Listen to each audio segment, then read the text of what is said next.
Alrighty, everybody, what is going on? Welcome back to the Library of Awakening. In today's episode, we are going to be diving into The Transformation of America by Cathy O'Brien and Mark Phillips. Now, this book here goes on to introduce concepts of mind control, but not just as science fiction, and instead as something rooted in information control, psychological influence, and the power structures that shape human perception. So we're going to dive into this one today. I'm not going to be able to read past, I believe, the first chapter. In my personal opinion, I think that this is a book that has been banned. I personally think that YouTube, if I were to read past the first chapter, would take the video down because of some of the information that is withheld inside this book. Nonetheless, if you guys want to find this book and thousands of others like it inside the private CyberX Discord, you guys can always head over to cyberxtrading.com and you guys can join us inside the Library of Awakening section within our Discord. All right. We'd love to have you on the team. With that being said, let's get started. Cathy O'Brien and Mark Phillips, The Transformation of America, starting off here. If you guys do enjoy these videos, do us that favor, smash that thumbs up button and subscribe. We do appreciate the love and the support. We have surpassed 600 followers, like-minded individuals like yourselves. I could not be ever more grateful for the love and the support that you guys have shown this channel and the growth that it's had just over the past 2 months alone. So we really do appreciate it, and we're glad to have you back. Now let's dive in. Let's see how much of this one I can get through today. And yeah, I wish I could read the whole thing because this one was absolutely phenomenal. Starting here, it says, "My name is Mark Ewing Phillips, born May 17th, 1943 in Nashville, Tennessee. I have no criminal record and I have never been judged insane. I'm not a scholar, professional writer, or mental health physician. While I lack the official published academic credentials, I am recognized internationally by mental health and law enforcement professionals as an authority on the secret science concerning external control of the mind. The purpose of part one of this book is to document how this reputation was gained. This brief and highly condensed contribution is intended to provide an understanding of why, when, and where I embarked on a study of the most secret technology known to man, trauma-based mind control. Through the publication of declassified United States government documents, our U.S. Department of Defense admits that this ancient wizard's mechanism for control is so dangerous that most information pertaining to it must remain classified as top secret. As the employee of the DoD, subcontractor with exposure to mind control research, I was required to sign an oath of secrecy that directly pertained to my employment as, among other sensitive exposures, a U.S. DoD subcontractor in mind control research. This super secret technology is an involved system of remote human physical find psychological manipulation that has only recently been officially recognized by accredited mental health physicians for what it is: absolute mind control.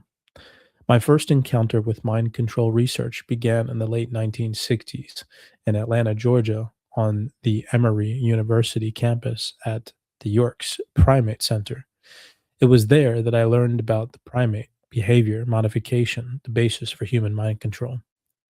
Part one of this book is my attempt to impart an understanding of how this and other exposures would prepare me for the challenge of a lifetime. What I witnessed in terms of technology at the York's Primate Center and other government sponsored research facilities, combined with years of personal research into the science of mind manipulation, did not adequately prepare me for what I would be exposed to in 1988 through an unexpected chain of events. Officially entitled by DoD as, among other cryptic files titled MK Ultra, one, have outlined this noxious introduction in hopes that the material provided by one MK Ultra survivor, Cathy O'Brien, will incite a legitimate federal investigation of her claims.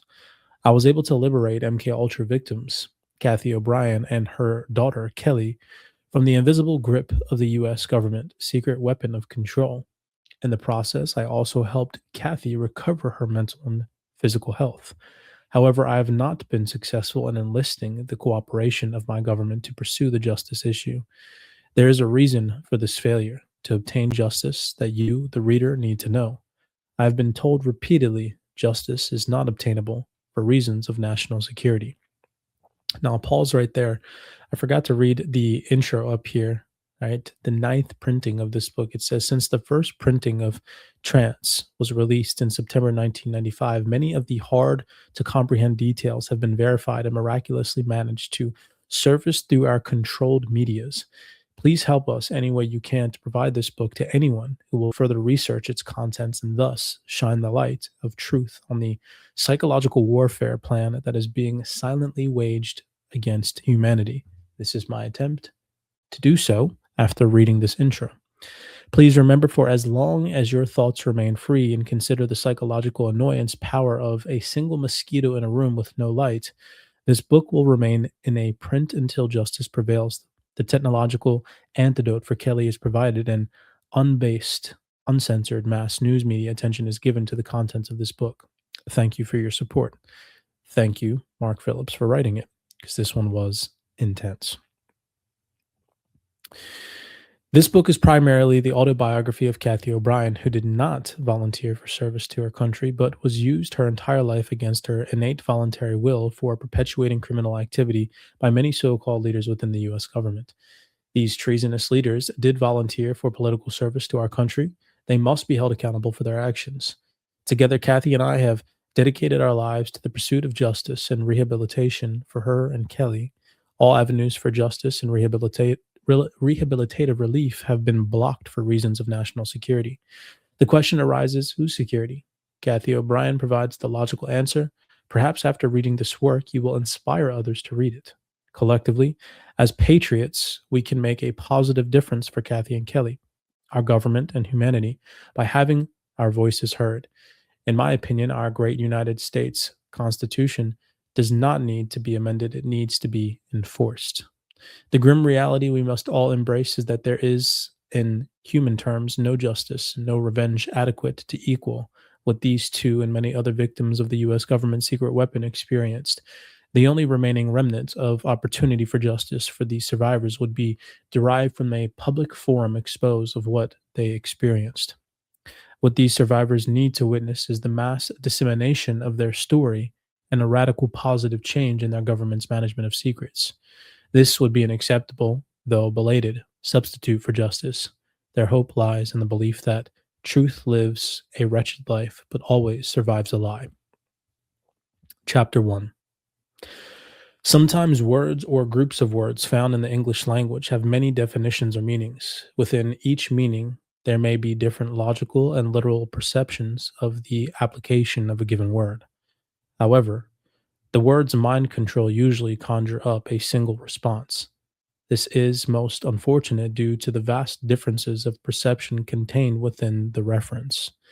For example, if you have access to a late 1980s Random House or later Webster's New Collegiate Dictionary and reference mind control, you will notice there is a conspicuous absence of a listing. Should you go one step further and secure a college professor's teaching copy of Oxford's Companion to the Mind, Oxford Press, 1987, you can reference practically anything concerning research of the mind without a reference to mind control. Perhaps you may now realize that through Random House, Webster, and Oxford Press submissions, you are a victim of information control. Mind control is sometimes loosely defined as information control. This, being one of many accepted ways to define the term, should immediately raise questions of distrust towards your information sources, since what we think is based on what we learn. Manipulation of a mind or a nation of minds can be accomplished through control of information, with thought control being a result of information control. Many avid researchers of mind sciences simply label it soft mind control.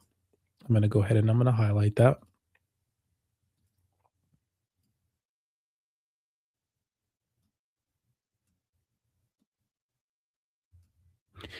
These days, we live in a world in which the continued existence of the multinational businesses and governments depend upon instant communications. However, with consideration to the so called problem of information overload, it would appear to most people that we hear and see enough to make rational decisions concerning our individual lives. Unfortunately, this is not true. What we don't know, as evidenced by mind control atrocities, is quickly destroying society as we know it. The answer to this problem is glaringly apparent. We, as citizens of a supposedly free country, should not permit our government to restrict any information that protects criminal activity under the guise of national security. Secret knowledge equals power, with the end result being control. As you guys can see, why I said at the very beginning, I'm not going to be able to read the entirety of this book. For those of you all who know YouTube's just let me stop talking, right? You guys catch my drift if you're tapped in, okay? Secret knowledge equals power, with the end result being control. Therefore, despite the deliberate efforts of those persons in control of national media information management who are not media employees, results of secret mind control projects gone awry have been leaking out for years to the media. People are literally waking up to the mind control reality because there is an obvious lack of logical explanation for certain sensational news events. What really happened at Jim Jones, Johnstown, and with Siri Sarhan, John Hinckley, and Lee Harvey Oswald? And more importantly, why did it happen? The simple common denominator existing among these persons has been publicly slated by the media based on research of their medical histories is mind control. In reality, information control is but one component of mind control. Whereas brainwashing, a term coined by investigative journalists writing about the Korean War POWs, or prisoners of war, around 1951, described the results of what the Chinese regarded as thought reform. The term brainwashing denotes to most people the destruction of a person's memory. This slang term continues to be used by the news media in place of the all encompassing term mind control. In reality, applied brainwashing techniques are similar to those used in trauma based behavior modification. During the past 3 decades, a significant number of religious groups worldwide has been cited by the mainstream news media as destructive cults. An emphasis on the word, an emphasis on the word destructive is necessary in defining these groups as cults. Random House Dictionary defines cult as a particular system of religious worship. By this definition, the word cult would encompass all religions. These so called destructive cults have been publicly denounced by the news media for using brainwashing, thought reform, and mind manipulation tactics on their believers. However, there is an obvious lack of expressed concern by the same media as they fail to address the underlying issue of mind control, the power basis for abuse. Perhaps the reporting news media cannot, for some reason, publicly open the proverbial Pandora's box. Is it plausible then to consider that closer scrutiny by the media and the public of these destructive cults' leadership could reveal a solid connection to government sponsored mind control research? These are questions that, in themselves, probably or properly addressed, would provide important answers to the social epidemic involving physical and psychological abuse. The answers that an in depth professional investigation would provide could be the first step in resolving the rash of problems that destructive cults, serial killers, and sexual child abusers thrust upon society. As consumers of national news media supplied information, we continue to invent half truths, which in this case scenario is seeing and hearing only what results from mass mind manipulation. Historians provide us a glimpse into the future through recorded events of the past. It appears that through recorded history, man has, towards the end of each millennium, returned to a focus on certain types of bizarre human behavior. For example, there has been in the past 150 years a resurgence of widespread interest in the occult or black arts, which includes Satanism or Luciferian religions. These constitutionally protected religions use trauma to control the minds of their followers. Mind control practices within the occult groups, according to the survivors adjudged credible and law enforcement officials, have been accredited with bridging the gap between applied science and the shamanism. Occultism, as a manner of religious expression, has been around for thousands of years. Only in the last 150 years has science aggressively pursued the truths regarding mind manipulation hidden within the occult belief systems themselves. According Lowe, the Random House Dictionary, occultism is the practice of alleged scientists claiming knowledge of the supranational agencies which are beyond the range of ordinary knowledge. Once again, it is a reminder that secret knowledge equals power. In 1971, the New York Times reported a story on the Central Intelligence Agency and occult research, the basis of which was gained through a collection of documents released by the U.S. government printing office under the Freedom of Information Act. This was a report to Congress and clearly showed that the CIA was interested in the cause and effect of clinical findings that occult religions and practices have on the black arts practitioners and or observers of the mind. Of particular interest to the CIA were the heightened levels of suggestibility that certain occult rituals produced in the minds of the practitioners. Cannibalism and blood rituals were ranked highest in the order of importance to their research. Behavioral psychology teaches us that control of human suggestibility is recognized as the fundamental building block for external control of the mind.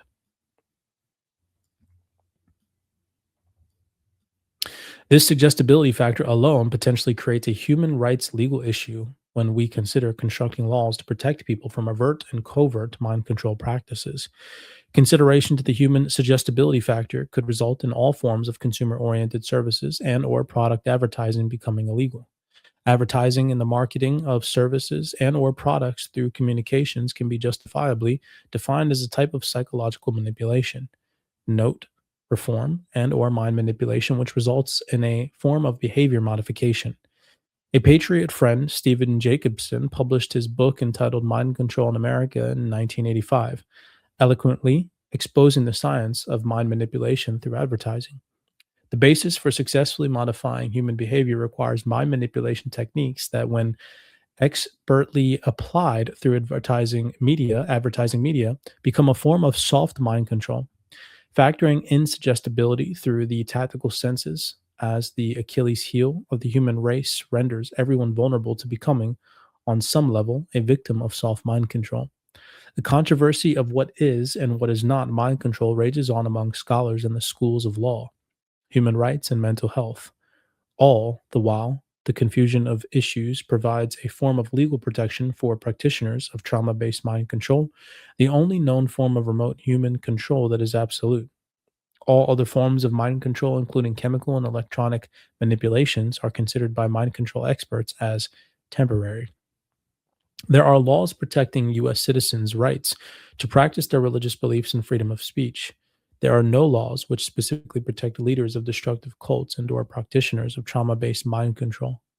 However, because of the U.S. government's use of mind control and the broad diversity of legal opinion concerning the accepted limits of free speech and religious practices, the legal loopholes for criminals employing mind control techniques on their flocks for personal gain remain open. For every problem, there exists a solution.